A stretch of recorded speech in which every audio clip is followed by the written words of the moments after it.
आदरणीय डॉक्टर जितेंद्र जी दामदार, माननीय प्रांत संघचालक जी, पूज्य संत चरण, उपस्थित नागरिक सज्जन, माता भगिनी, वास्तव में सभा में वक्ता ने खड़े होकर बोलना चाहिए और बोलने में मुझे कठिनाई नहीं है कुछ, परंतु जो विषय आपको बताया गया वो मेरे अकेले के सोचने का विषय नहीं है, हम सबके सोचने का विषय और हम उसमें सोचते भी हैं। तो आज का व्याख्यान, ये मेरा भाषण आपको सुनना इस स्वरूप में नहीं है, तो हम सबका इसमें चिंतन चलेगा। आप उस विषय का मौन चिंतन करेंगे, उसको प्रकट रूप में बोलने का काम मुझे दिया है, तो मैं बोलते रहूंगा। और ये सामूहिक चिंतन का अपना कार्यक्रम जिस व्याख्यान माला के सूत्रपात के नाते हो रहा है, वह व्याख्यान माला ज्ञान, कर्म और भक्ति की त्रिवेणी, ऐसा जिनको कह सकते हैं, ऐसा माननीय डॉक्टर स्वर्गीय उर्मिलाताई जामदार जी के स्मृति में हो रहा है।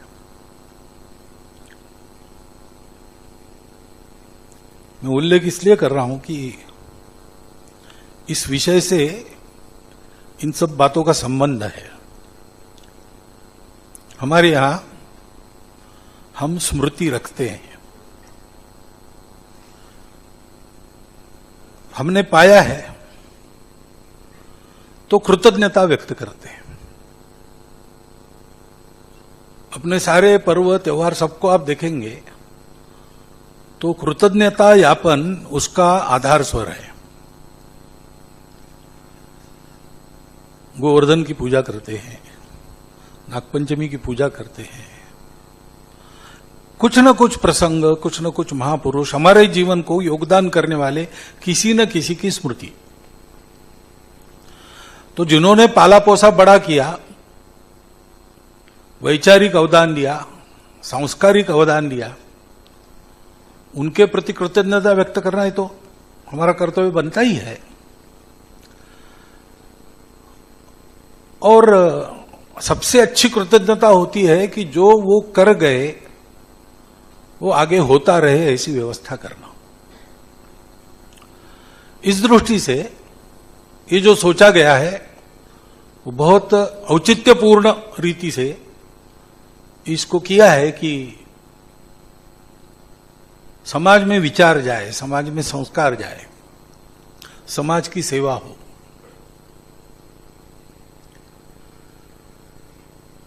तो समाज में कौन सा विचार जाना चाहिए? हम भारत के लोग हैं। भारत एक उदयोन्मुख ऐसा माना जाता है आज की परिस्थिति में। भारत से अपेक्षा है, भारत विश्वगुरु हो, ऐसा सब लोग चाहते हैं। चाहकर भी कुछ लोग अपने स्वार्थ के चलते उसमें अड़ंगे डालते हैं।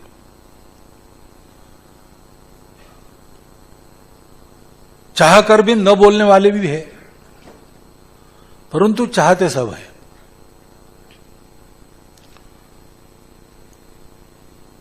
तो इस भारत को ऐसा उठना है तो सोच सकने वाले भारत के जनों ने ये सोचना आवश्यक है ये कैसा होगा।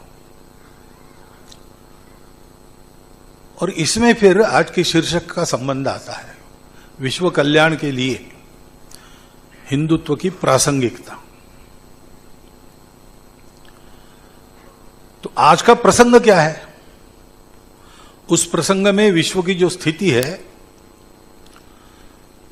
तो हम कह रहे हैं विश्व कल्याण के लिए भारत की आवश्यकता, हिंदुत्व की प्रासंगिकता, परंतु क्या विश्व को कल्याण की आवश्यकता है? क्योंकि विश्व के विचारकों में ऐसी भी एक विचार की धारा चलती है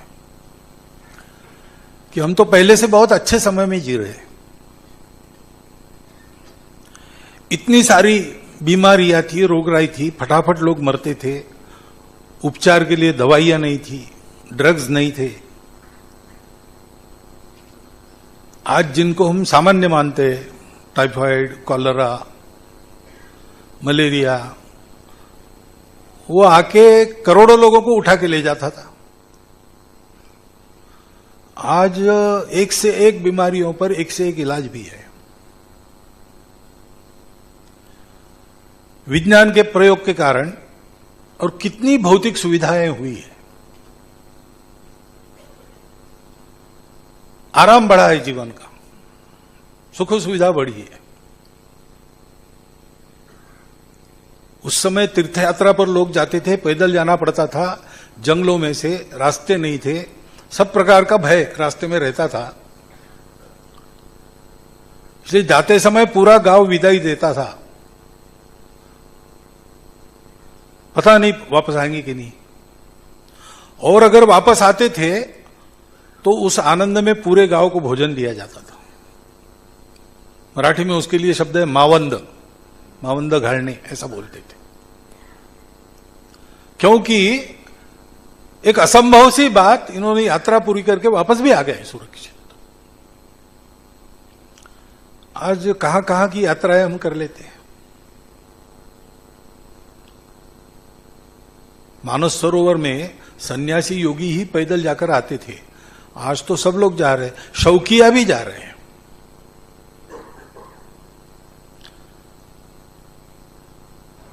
दूर दूर तक एक क्लिक करो, आपको सारी जानकारी मिल जाती है। पत्र पहुंचने में कितना समय लगता था। ऐसे भी प्रसंग होते थे कि पत्र भेजा और 50 साल के बाद मिला वगैरह, पेपर में छपता था। आज क्या है, फोन अपना उठाओ, क्लिक करो, बात करो, कहीं पर भी दुनिया में। तो वो लेखक कहता है, we are living in better times than before, there is no need to be afraid of future. अब बात तो सही है कि ये सब है, और भविष्य जैसा भी हो उसको घबरा के काम तो चलता नहीं, तो सकारात्मकता की ओर देखना चाहिए। परंतु ये प्रतिपादन सही है, लेकिन आधा है, पूरा नहीं है। जब किसी बात को विवाद में लाया जाता है, अपने पक्ष का मंडन करना है, तब उसके अनुकूल जो बातें उतनी केवल कहना, प्रतिकूल बातों को क्यों करना। डिबेट जीतना है। अश्वत्थामा मरा, हाथी की मनुष्य मालूम नहीं, ये कहना नहीं, कहना तो दबी आवाज में कहना। हाथी मरा ये बताना नहीं। ऐसा है, ये सब है। परंतु आज हम ये भी देखते हैं कि इतना सारा जगत सुविधा संपन्न है, भौतिक सुख संपन्न है, सुख संपन्न नहीं है।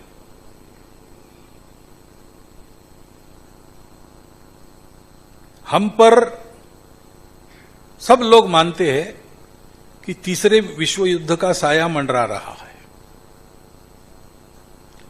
अब वो यूक्रेन के युद्ध के कारण होगा कि गाजा के युद्ध के कारण होगा, यही बातें चलती है। विज्ञान की इतनी बड़ी प्रगति हुई,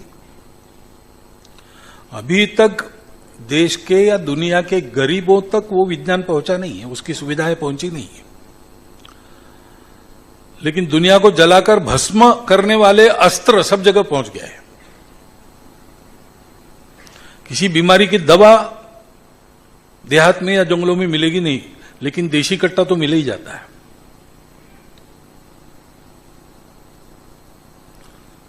इतनी शिक्षा की प्रगति हुई है, स्मार्ट क्लास और क्या क्या कहते लोग, ये सब है। परंतु ये भी होता है कि बंदूक उठा के बच्चा अपने सहपाठियों को भून डालता है। पागलपन, परिवार विच्छेद, कलह तो मिटे नहीं, कट्टरपन तो गया नहीं।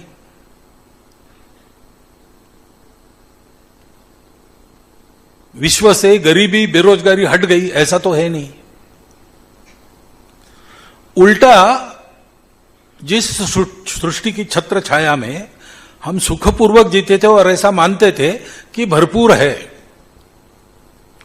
वो सृष्टि आजकल हमको देती नहीं है। देती नहीं केवल ऐसा नहीं है, तमाचा भी मारती है।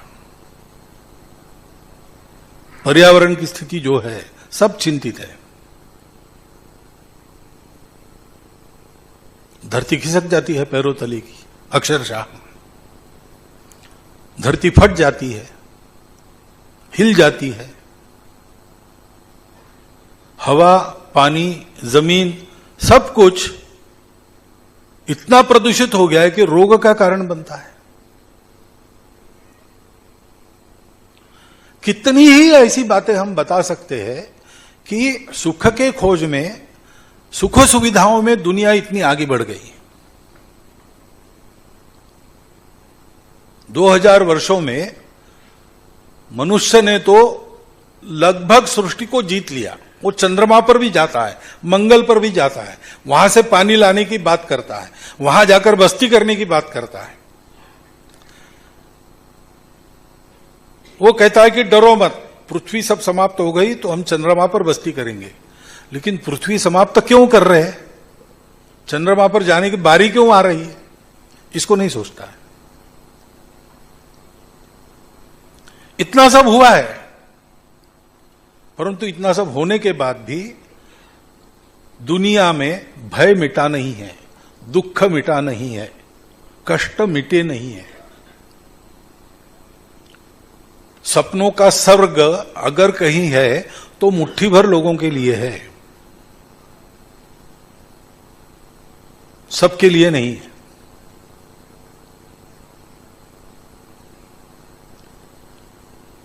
और अब दुनिया थक गई। 2000 वर्षों में कितने प्रयोग हुए? बहुत सारे प्रयोग हुए। पाश्चात्य जगत से नए पद्धति से इतिहास हमने सीखा। वो इतिहास अपनी प्राचीनता को नहीं मानता। युग कल्पना वगैरह उनको कपोल कल्पित लगती है, लेकिन जितना वो मानते हैं उसमें भी ये है कि जंगल जंगल भटकने वाला मानव जब स्थिर हो गया और जंगल जंगल भटक रहा था, तब भी उसके ध्यान में आ गया कि अकेला मानव कुछ नहीं कर सकता, उसकी कोई ताकत नहीं है। मानव के पास बचाव का कोई साधन नहीं है, न सींग है, न नाखून है, न विष है, न कुछ है। उसके पास अगर बुद्धि नहीं होती तो मनुष्य कभी का समाप्त हो जाता। एक मच्छर भी तंग करता है मनुष्य को। मनुष्य की ताकत क्या है? कुछ नहीं है, लेकिन बुद्धि है, बहुत बड़ी ताकत है। इसलिए वो सोचता है, और उसने सोचा कि अकेले निभेगा नहीं, तो हमको इकट्ठा होना चाहिए। इसलिए फिर परिवार बने। ये तो पहले जानवर जैसे ही रहा होगा, ऐसा पाश्चात्य इतिहास कहता है। फिर कुटुंब बने, कुटुंबों के साथ कबीले बने। फिर खेती करना जब से प्रचलन हुआ तब वो स्थिर हो गया, तो गांव बने। बस गए एक जगह तो जंगल जंगल भटकने में एक तो सुविधा है कि वो एक शेर है भटकने वाले लोगों के लिए, खुदा खुद करे खाना बदोशों की कार सामानी, रोज नया बिस्तर, नई मंजिल, नया खाना, नया पानी। ये तो सुविधा है, खत्म नहीं होता कभी। नए स्थान पर जाओ फिर से मिल जाता। लेकिन बस गए तो फिर आवश्यकताएं बढ़ गई, उसके लिए करने वाले परिश्रम बढ़ गए।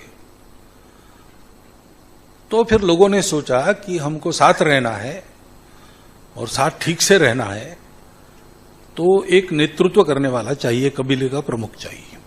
तो किसी को प्रमुख बनाया, और प्रमुख बनाया है तो प्रमुखत्व का मान देना पड़ता है। तो पहला हिस्सा उसका ज्यादा हिस्सा उसका। कुछ दिन ठीक चला, बाद में वो सबके हिस्से हड़पने लगा। तो फिर एक राजा चुना, अनेक कबीलों ने मिलकर, भाई अपना ये जनपद है, इसका एक प्रमुख है, कानून उसका चलेगा, और ये जो प्रमुख लोग मनमानी करते उनको वो दंडित करेगा। वो भी कुछ दिन अच्छा चला, लेकिन फिर वो राजा जुल्मी राजा हो गए। तो फिर कुछ ऐसे साक्षात्कारी महापुरुष निकले, उन्होंने कहा कि ये राजा काय का असली राजा है, तो हमने बनाया राजा है। असली दुनिया का राजा भगवान है, राजाओं का राजा वो है। वो कैसा है क्या है इसमें उनकी मति चलती नहीं थी, इसलिए उन्होंने उसके दूत को माना और ये कहा कि वो दिखता नहीं है और उसको देखो मत, उसका चित्र मत बनाओ, उसका नाम मत लो, वो है, सर्वोपरि है और सब कुछ उसी के अधीन है। उसकी मानकर चलोगे तो सब कुछ मिलेगा, यहां भी मिलेगा वहां भी मिलेगा। राजाओं को भी उसका मानना पड़ेगा तभी। तो फिर उसके दूत जो आए, उन्होंने जो व्यवस्था बनाई, धर्माचार्य बने। ये अपने शब्दों का उपयोग कर रहा हूं, धर्माचार्य नहीं कहते, धर्म शब्द अलग है और हमारे यहां आचार्य की भी कल्पना, राजाओं की भी कल्पना सब अलग है और एकदम विपरीत है उधर की। परंतु वहां ऐसा हुआ कि ऐसे जो आचार्य थे उनके, वो राजा के ऊपर बन गए। फिर ऐसा भी होने लगा कुछ दिनों के बाद, कुछ दिन तो ठीक चला, लेकिन फिर ईश्वर के ये जो अटर्नी थे, पावर ऑफ अटर्नी जिनके पास थी, वो पैसे ले लेकर स्वर्ग में सीट का रिजर्वेशन कराते थे, जैसे आज हम रेलवे का करते हैं वैसे होता था। इतने पाप किए, ये सब नष्ट करने, अच्छा ठीक है इतना दो तो नष्ट हो जाएंगे। और फिर दूसरी एक बात हुई कि सत्ता, राजा भी, उसके पास भी सेना है, इनके पास भी धर्म श्रद्धा के कारण लोगों की सेना है, तो उनकी लड़ाइयां भी होने लगी। तो फिर पहले तो चोर चोर मोसरे भाई होती है, तो साठगांठ कर ली उन्होंने कि इस दुनिया का हम देखेंगे, उस दुनिया का तुम देखो। ये सेक्युलर शब्द आया है ना, वो उससे आया है। सत्ता संघर्ष, दोनों में से किसकी सत्ता? तो यह तय हुआ कि भौतिक बातों की सत्ता राजा की और पारमार्थिक बातों की इनकी। तो इनके इस धंधे को, दोनों को आपस में संरक्षण मिला। राजा को नैतिक संरक्षण वहां से मिलता था और इनके कारनामों को राजा का भौतिक संरक्षण मिलता था। ऐसा चलने के बाद उसकी भी प्रतिक्रिया हुई और मनुष्य के पास उसी समय एक नया हथियार लग गया, उसका नाम है विज्ञान। उसने तर्कपूर्ण ढंग से विचार करना शुरू किया, प्रयोग करना शुरू किया और एक वैज्ञानिक मनोभावना बढ़ाते गए, वैज्ञानिक माइंडसेट बनाते चले, जो कहता है कि प्रमाण के बिना मत मानो, प्रत्यक्ष प्रमाण चाहिए। अनुभव, और मेरा अनुभव सब जगह वैसा ही आता है और ये अनुभव मैं रिपीट कर सकता हूं, तब वो सत्य है। तो सारा ये मकड़जाला जो था अत्याचारों का, वो ध्वस्त होने लगा और विज्ञान, वैज्ञानिक मन की सत्ता धीरे धीरे चलने लगी। लोग सारे उस दकियानुसीपन से बाहर आए और फिर आगे आगे ज्ञान की भी प्रगति होने लगी, भौतिक सुख सुविधा की भी प्रगति होने लगी। वैज्ञानिक अहंकार से ऐसा कहने लगे कि भगवान है तो उसको हमारे परीक्षण नलिका में, टेस्ट ट्यूब में आना पड़ेगा, तभी उसको मानेंगे, नहीं तो नहीं मानेंगे। अब ये विज्ञान जो आगे चला तो उसके प्रयोग अगर होते हैं, उसके लिए धन लगता है, तो धनिक लोगों का महत्व बन गया। जो सारे पहले के वैज्ञानिक हैं, उनके प्रयोग करने के लिए उस समय के धनिक लोग वो पैसा देते थे, करते थे। पहले तो अच्छी भावना से चलता था, लोगों को दकियानुसीपन से मुक्ति दिलाना है, ज्ञान का वर्धन होना है, सृष्टि के रहस्यों का पता चलना है। बाद में शस्त्रास्त्रों के व्यापार भी शुरू हो गए, नोबेल पारितोषिक जिनके नाम पर है वो नोबेल ऐसे ही शस्त्रास्त्रों के व्यापारी थे। कहते हैं कि उनको अपने शस्त्र बनाने थे जो संवार होता है वो देखकर उनको पश्चाताप हुआ, इसलिए नोबेल पारितोषिक उन्होंने शुरू किया। लेकिन उनको हुआ होगा, लेकिन और किसी को नहीं हुआ, वो परंपरा चलती रही। तो वैज्ञानिकों का विज्ञान तो स्वीकार होने लगा, लेकिन एक तरफ श्रद्धा लोगों की खत्म होने लगी। अंधश्रद्धा पहले खत्म हुई, वो अच्छा हुआ, लेकिन श्रद्धा बाद में खत्म होने लगी। उसके चलते विज्ञान को नीतिमत्ता का सहारा नहीं रहा। तो हम देखते हैं कि कितने संहारक अस्त्र उसमें से आए, कैसा संहार हुआ। 2 विश्व युद्ध हो गए, इतना बड़ा संहार हुआ, लेकिन तीसरे विश्व युद्ध की संभावना बनती चली जा रही। और उसके चलते नीतिमत्ता खत्म हो गई। तो समाज में एक तरह से स्वैराचार फैल गया। इसका समर्थन करने वाले विचार भी आ गए, क्योंकि ये जब हुआ तब फिर 2 प्रवाह हुए, ईश्वर को मानने वाले और ईश्वर को न मानने वाले, और उनके भी अपने अपने प्रयोग हुए। तो एक पक्ष था कि व्यक्ति के सुख के लिए सब है और व्यक्ति सुखी होना चाहिए, प्रत्येक व्यक्ति ने अपने को सुखी बनाना चाहिए, बाकी चिंता नहीं करनी चाहिए, क्योंकि कोई संबंध है नहीं। दुनिया का नियम यह है कि जो बलवान है वो जिएगा, जो दुर्बल है वो मरेगा। ये प्रकृति का नियम है। जो डोमिनेंट है वो जिएगा, जो रिसेसिव है, कम है, वो मरेगा। और इसलिए बलवान बनो और सुख पाने के लिए अधिक दिन जियो। भौतिक सुख ही सब कुछ है और कुछ नहीं है। क्योंकि विज्ञान यद्यपि एक प्रकार है ज्ञान पाने का, उसके साधन बहुत मर्यादित है अभी भी। वो एक दूर तक देख पाते हैं, लेकिन उसके बाद वो नहीं देख पाते। बहुत पहले सन 70-71 में एक रीडर्स डाइजेस्ट नाम का मैगजीन, आप जानते हैं रीडर्स डाइजेस्ट को, उनके 75 वर्ष पूरे हो गए। तो उन्होंने एक स्मृति अंक निकाला, कॉमेमोरेटिव वॉल्यूम। उसमें रीडर्स डाइजेस्ट में जो प्रसिद्ध लेख वगैरह हुए उसका संग्रह था। उसमें एक लेख था द स्टारी यूनिवर्स। किसने लिखा मुझे याद नहीं, लेकिन वो एक बहुत नामवर फिजिसिस्ट थे। तो उन्होंने कहा कि अभी हमने इतने बड़े विश्व में दूर दूर तक का पता लगाया, हम लाखों प्रकाश वर्ष दूर देखते हैं, करते हैं, लेकिन अब कठिनाई ये हो गई कि इतना दूर जब जाते हैं तब हमारा फिजिक्स वहां नहीं चलता। प्रकाश सरल रेखा में जाता है, पृथ्वी पर ठीक है, चंद्रमा तक ठीक है, हो सकता है सूर्य तक भी ठीक हो, लेकिन लाखों प्रकाश वर्ष दूर जाना है और बीच में कौन से माध्यम है, कौन से फोर्सेस है बीच में। जैसे अपना गुरुत्वाकर्षण है, वैसे स्ट्रांग और वीक इलेक्ट्रिकल फील्ड्स है, मैग्नेटिक फील्ड्स है। इन सब में जाते जाते हो सकता है कि प्रकाश ऐसा दूर से आए। तो हमारे सामने जो दिख रहा है हमको, वास्तव में हमारे पीछे है, लेकिन प्रकाश घूम के उधर गया, वहां से वापस हमारे पास आया तो हमको सामने दिख रहा है। और जो दिख रहा है वो 30 लाख प्रकाश वर्ष पुराना है, वो आज की जानकारी नहीं है। इसलिए यहां विज्ञान की ज्ञान पाने की क्षमता समाप्त हो गई, उनके पास साधन नहीं है। दूसरी तरफ छोटे साथ छोटा से छोटा करते करते अब हिग्स बोसान तक हम पहुंच गए, लेकिन इसके आगे प्रत्यक्ष प्रतीति नहीं है, गणित और तर्क के आधार पर अनुमान है।